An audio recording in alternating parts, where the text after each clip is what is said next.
Greetings. Hope you all are doing well today. With the merger has come a few questions about some new mandatory forms.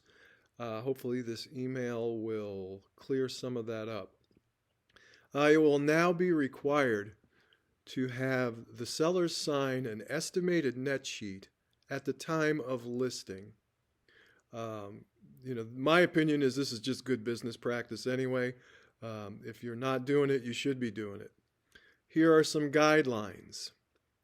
Do not include any seller indebtedness, home equity lines of credits, mortgage payoffs, blah, blah, woof, woof. I would propose to you that those payoffs are difficult to accurately calculate, and using them in your estimates might open you up to problems later on. When you're estimating taxes, just use 1 year of taxes. Make sure that your estimate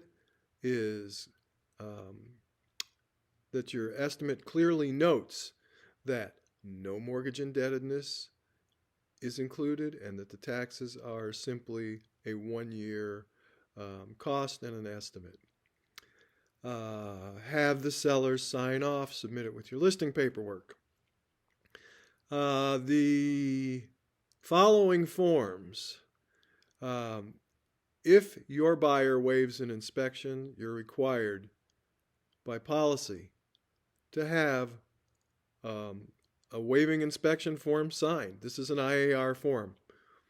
If your buyer chooses to buy sight unseen, you are required by policy to have a sight unseen form signed and submitted with closing documents.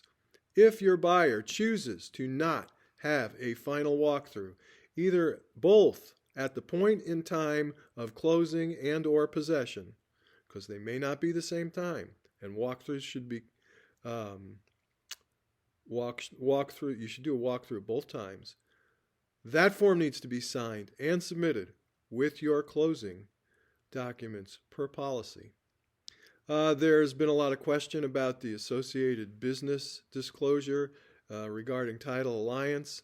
That is not going to be specifically and mandatorily required unless, of course, Title Alliance is involved in the transaction.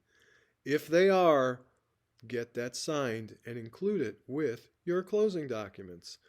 Hopefully that clears up some of this stuff. If you've got any questions or have been unclear about any of this, feel free to give me a call, text, or email.